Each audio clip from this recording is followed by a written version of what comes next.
नमस्कार दोस्तों, सर्वांग मोटिवेशन चैनल में आपका स्वागत है। दोस्तों, मानव जीवन सदैव खुशियों से भरा रही, ऐसा आवश्यक नहीं है। सुख और दुख एक ही सिक्के के दो पहलू हैं। यदि मनुष्य के जीवन में दुख और बुरा समय नहीं होगा तो वह अच्छे समय के महत्व को कभी समझ ही नहीं पाएगा। कई व्यक्ति ऐसे होते हैं, जब उनके जीवन में समस्याएं आती हैं तब वे बार बार यही कहते हैं कि आखिर अच्छा समय कब आएगा। किंतु अच्छा समय भाग्य पर निर्भर करता है। साथ ही हमारे कर्म भी अच्छे समय को हम तक पहुंचाने में सहयोग करते हैं। मनुष्य के जीवन में होने वाली घटनाओं को ईश्वर तरह तरह के संकेत देकर उसे बताने का प्रयास करता है। जब मनुष्य का अच्छा समय आने वाला होता है तब ईश्वर उसे विभिन्न प्रकार के संकेत देकर बताने का प्रयास करता है कि तुम्हारा अच्छा समय जल्द ही आएगा, थोड़ा धीरज रखो। ऐसे में जानकारी के अभाव में व्यक्ति उन संकेतों का गलत अर्थ निकाल लेते हैं या फिर उनका स्वागत नहीं करते। इस प्रकार जब परेशानियां उनका पीछा नहीं छोड़ती तब वे निराश हो जाते हैं। दोस्तों, आज की इस वीडियो में बताया जाएगा कि अच्छे समय आने के क्या संकेत होते हैं और किस प्रकार से इन संकेतों का स्वागत करना चाहिए। गौतम बुद्ध की शिक्षा हर किसी के जीवन को नई दिशा दे सकती है। अगर आप भी इसे मानते हैं तो कमेंट्स में नमो बुद्धाय लिखना ना भूलें और कहानी को अंत तक अवश्य सुनें। तो चलिए कहानी शुरू करते हैं। बहुत समय पहले की बात है। एक गांव में एक गरीब आदमी रहता था। वह आदमी अपने जीवन के दुखों से बहुत परेशान रहता था। जब कभी वह कोई काम करने जाता तो वह काम सफल होते होते रह जाता था। आखिरी क्षणों में असफलता ही उसके हाथ लगती थी। कभी वह स्वास्थ्य को लेकर परेशान रहता तो कभी उसके परिवार में अकाल मृत्यु हो जाती थी। वह अपने जीवन के दुखों से तंग आ चुका था। एक दिन की बात है, वह अपने घर के दरवाजे पर बैठा कुछ सोच रहा था। तभी उसके दरवाजे पर चिड़ियों का झुंड आया। वह पहले से ही परेशान था। चिड़ियों को देखकर उसने उन्हें भगाना शुरू कर दिया। सभी चिड़ियां उसके दरवाजे से दूर भाग गई। उस व्यक्ति की यह विशेष आदत थी कि जब भी वह किसी जानवर को अपने घर के आसपास देखता था तब उसे मारने और भगाने में लग जाता था। साधु संतों को देखकर वह कभी उन्हें प्रणाम नहीं करता था, बल्कि मुंह फेरकर वहां से चला जाता था। आखिरकार लगातार परेशानी झेलते हुए जब उसकी हिम्मत टूट गई तब एक दिन उसने निर्णय लिया कि वह इस जीवन को समाप्त कर देगा।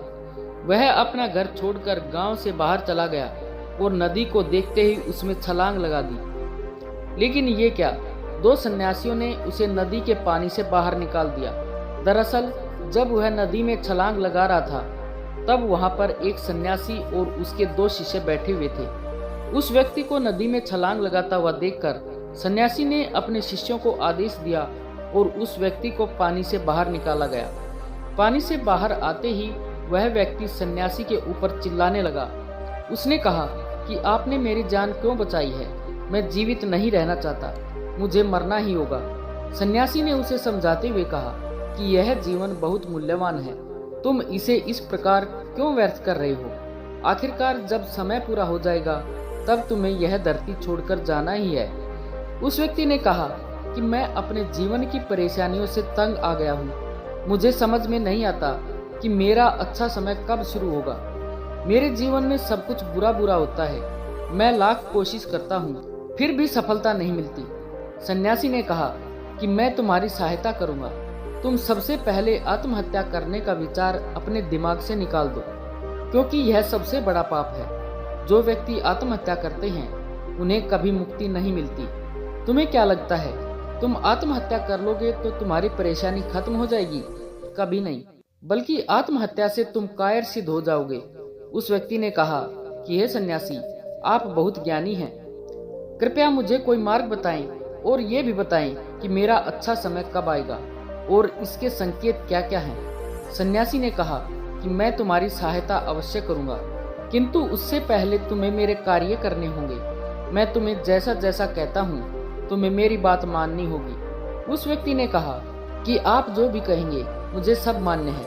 आप ये बताएं कि मेरे जीवन में अच्छा समय कब आएगा और इसके संकेत क्या हैं। सन्यासी ने कहा कि पहले मेरी बात सुन लो। व्यक्ति ने कहा कि ठीक है, मुझे बताइए सन्यासी ने कहा कि यदि तुम चाहते हो तुम्हारा अच्छा समय जल्दी आए तो प्रतिदिन चिड़ियों को दाना डालना। उस व्यक्ति ने मुंह बनाते हुए कहा, यह किस प्रकार का कार्य है? मुझे तो चिड़िया पसंद ही नहीं है। यदि वे मेरे द्वार पर आती हैं तो मैं उन्हें भगा देता हूँ। तब सन्यासी ने कहा कि तुम अच्छे समय के संकेत का स्वागत इस प्रकार करते हो। वह व्यक्ति चौंक गया। उसने कहा कि चिड़ियों का और अच्छे समय का क्या लेना देना। सन्यासी ने कहा कि जाओ, पहले यह कार्य करके आओ। प्रतिदिन द्वार पर जो भी चिड़िया आए उसे दाना डालना और 1 सप्ताह बाद मुझे यहीं पर मिलना। उस व्यक्ति के पास और कोई विकल्प नहीं था। उसने सन्यासी की बात मान ली और घर वापस चला गया। अब जब उसके दरवाजे पर चिड़िया आती तो वह उन्हें दाना देने लगता। इस प्रकार लगभग 1 हफ्ते तक यह कार्य करने के बाद उसे लगने लगा कि उसे कुछ अच्छे समाचार प्राप्त हो रहे हैं। शायद अब उसका जीवन बदलने वाला है। 1 सप्ताह बाद वह उस सन्यासी से मिला। उसने कहा कि उसने चिड़ियों को दाना देना शुरू कर दिया है। अब उसे कुछ अच्छे समाचार मिलने लगे हैं। सन्यासी ने उस व्यक्ति को समझाते हुए कहा कि कई बार व्यक्ति अपनी परेशानी और अपने गुस्से में अपने जीवन में आने वाले अच्छे संकेतों को स्वयं से दूर कर देते हैं। जीवन में कुछ ऐसी आकस्मिक बातें होती हैं जिनके प्रभाव से यह पता चलता है कि जीवन में अब अच्छा समय आने वाला है। उस व्यक्ति ने कहा कि अब आप मुझे बताएं कि अच्छे समय के क्या संकेत हैं। सन्यासी ने बताना शुरू किया। उन्होंने कहा कि पहला संकेत है चिड़िया, गोरैया इत्यादि का द्वार पर आना। 1 सप्ताह तक चिड़ियों को दाना देने के बाद तुम्हें यह समझ में आ गया होगा कि उनका हमारे जीवन में कितना महत्व है। दरअसल चिड़िया ईश्वर की प्रिय होती हैं। ये छोटे जीव बहुत ही निर्दोष होते हैं। जीवन में जब भी कुछ अच्छा होने वाला होता है तब ईश्वर उन्हें संदेशवाहक के रूप में मनुष्य के द्वार पर भेजते हैं। यदि मनुष्य उनका स्वागत अच्छे से करते हैं और उन्हें दाना पानी देते हैं तब अच्छा समय जल्दी आता है। लेकिन यदि मनुष्य उनके साथ अच्छा व्यवहार नहीं करता तब अच्छा समय भी दूर चला जाता है। इसलिए हमेशा दरवाजे पर चिड़िया आए तो उसका स्वागत करना चाहिए। दूसरा है गाय का द्वार पर आना। गाय एक ऐसा जानवर है जो हमें दूध देती है। इस दूध को देवता अमृत समान मानते हैं। वेदों और शास्त्रों में गायों की पूजा का भी विधान है। कहा जाता है कि जब कभी घर में रोटी बनती है तो पहली रोटी गाय को समर्पित करनी चाहिए। जब कभी घर के आसपास गाय दिखाई दे तो उसे अच्छा संकेत मानते हुए रोटी अवश्य खिलानी चाहिए। गाय ईश्वर को प्रिय होती है। जो भी मन से गाय की सेवा करते हैं ईश्वर उनके ऊपर प्रसन्न रहते हैं। गाय को कभी परेशान नहीं करना चाहिए बल्कि उन्हें ईश्वर का संदेशवाहक मानकर सदैव उनका स्वागत करना चाहिए। तीसरा है स्वप्न में पितरों का दर्शन होना। यदि कभी भी स्वप्न में पूर्वजों के दर्शन हो तो इसे अच्छा संकेत मानना चाहिए। हमारे पूर्वज भले ही हमसे दूर होते हैं किंतु किसी न किसी प्रकार से वे हमसे जुड़े रहते हैं। उनका स्वप्न में आना अच्छे समय आने का संकेत होता है। वह हमें आने वाले अच्छे समय के लिए संदेश देने आते हैं। इसलिए जब कभी सपने में पूर्वजों के दर्शन हो तो इसे बुरा नहीं मानना चाहिए बल्कि उसे अच्छा मानते हुए मन को खुश रखना चाहिए। अपने पूर्वजों के प्रति सदैव नतमस्तक रहना चाहिए और प्रतिदिन उन्हें ईश्वर मानकर प्रणाम अवश्य करना चाहिए। चौथी बात है पूजा करते समय आंखों में आंसू आना। आमतौर पर पूजा पाठ नित्य कर्म होते हैं, ये प्रतिदिन करने चाहिए, किंतु कोई व्यक्ति भक्ति भाव में इतना अधिक हो जाता है कि पूजा करते समय उनकी आंखों से आंसू आने लगते हैं।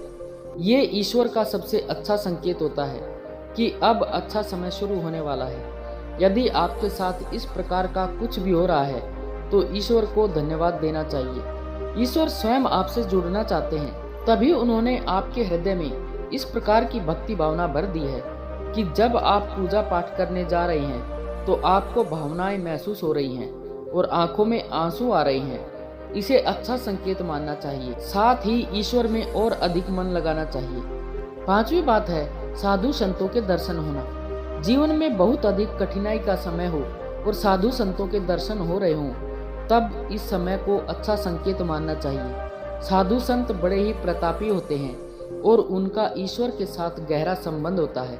वे ईश्वर के प्रतिनिधि के रूप में कार्य करते हैं। उनके दर्शन होने पर उन्हें प्रणाम करना चाहिए।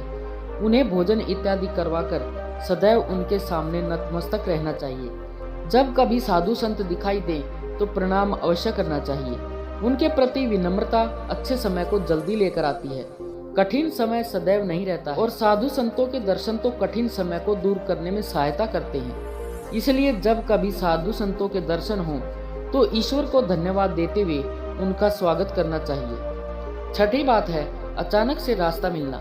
कई बार जब व्यक्ति कठिनाई में होता है तो उसे कोई रास्ता नहीं सूझता है, किंतु जब वह पूजा पाठ इत्यादि करता है अथवा पुण्य कर्म करता है तो ईश्वर उसे अवश्य रास्ता दिखाते हैं। यदि आप परेशानी में हैं और अचानक से आपके दिमाग में कोई बात आ रही है कि यह करने से शायद मेरी परेशानी दूर हो सकती है, तो उसे तुरंत कर डालना चाहिए, क्योंकि यदि आपके दिमाग में वह बात आई है तो इसके पीछे ईश्वरीय शक्तियां हैं जो आपकी सहायता कर रही हैं ताकि आप समाधान तक जल्दी पहुंच सकें। इसलिए परेशानी के समय मन में सबसे पहले समाधान का जो विचार आ रहा है उसे तुरंत कर लेना चाहिए। ऐसा करने से आपका अच्छा समय जल्दी शुरू होता है। सन्यासी की बातें सुनकर उस व्यक्ति ने उन्हें धन्यवाद दिया और कहा कि आपने मेरे जीवन की रक्षा की है। यदि आप नहीं होते तो मैं आज जीवित नहीं होता। मैं वादा करता हूँ कि आज के बाद जीवन में कोई भी परेशानी आएगी तो मैं उसका डटकर मुकाबला करूँगा और साथ ही इन अच्छे संकेतों का स्वागत भी करूँगा। कभी किसी जानवर को देखकर उस पर अत्याचार नहीं करूँगा। इस प्रकार सन्यासी ने उस व्यक्ति को जीवन की नई राह दिखाई। दोस्तों, आशा है कि आप सभी को यह कहानी जरूर पसंद आई होगी। कृपया कमेंट में अपने सुझाव अवश्य लिखें और अगर कहानी अच्छी लगी हो तो वीडियो को लाइक व शेयर करें और ऐसी कहानियाँ सुनने के लिए सर्वांग मोटिवेशन चैनल को सब्सक्राइब अवश्य कर लें। धन्यवाद। नमो बुद्धाय।